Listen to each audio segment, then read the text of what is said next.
Welcome to this edition of Council Corner. Today we're talking with Councilman Seth Rose, District 5 representative. Welcome. Thank you for having me. No, thank you for being here. We'll jump right in. With the opportunity you've been given as a county councilman, how do you plan on playing that forward? Just doing a good job. I'm someone that really prides myself on being accessible to my constituents. I use my constituent account to do 2 mailers to my district, both parties. I do that twice a year. I provide my cell phone on there. So really just doing a good job, making sure that every time I raise my hand, I do so with the best interest of Richland County and my constituents in mind. And when I became elected in 2011 is when I took office. I'm currently about to wrap up my first term. I had a lot of people that supported me, and a lot of people came out and voted for me, and I don't take their support lightly. And so I need to do the best job possible, and that's how I want to pay it forward. And also, if I can do some good things, which I feel like I've already done in my first term, to change the lives of those in the county, then I'll be doing what I would like to accomplish. If you could blink your eye and change one thing about the county, what would that be? And I can't say the council. Not the council, the county. I would like probably to have less crime and lower property taxes. And I'm sure that's two things, though. Right, but I'm sure many would agree. What are your goals for your district and for the county this year as you finish up your first term? Well,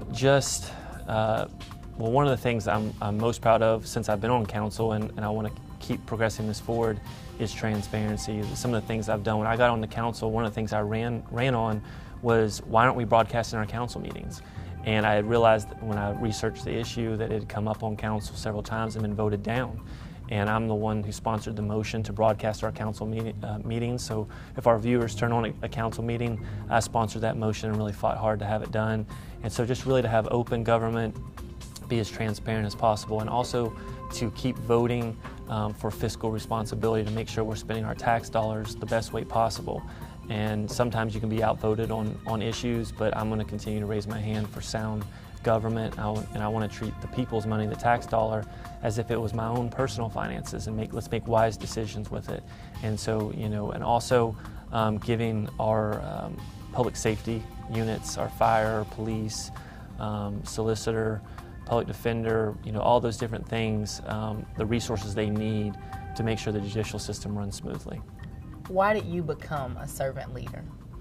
I wanted to get involved. I was raised by a single mother, and she always told me, to get involved. And really, I started off by being in my neighborhood council, and I saw some of the issues that we're facing, and I started looking at it, and I was like, well, why not me? Why not me? Just go for it. I've never helped out on a political campaign. I've never been involved in politics. I actually went to the Richland County Public Library and checked out a book to read up on how you would run for elected office. And so, but I thought that my lack of experience in politics really made me a good candidate.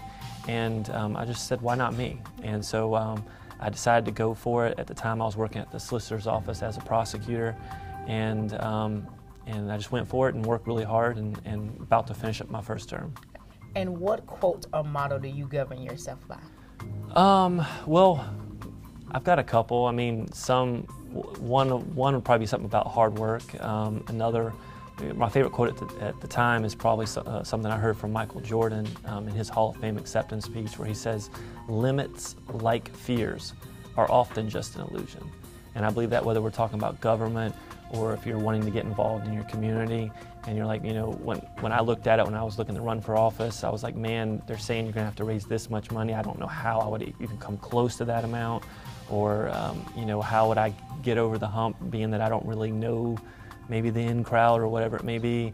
But if you work hard, I think Michael Jordan's quote is relevant. Limits, like fears, are often just an illusion, and you can really bust through with hard work, and we can accomplish a lot of great things. I would agree. Any final thoughts? That's it. Thank you for joining us today. Thanks, sir. Thank you for joining us for this edition of Council Quarter. Until next time.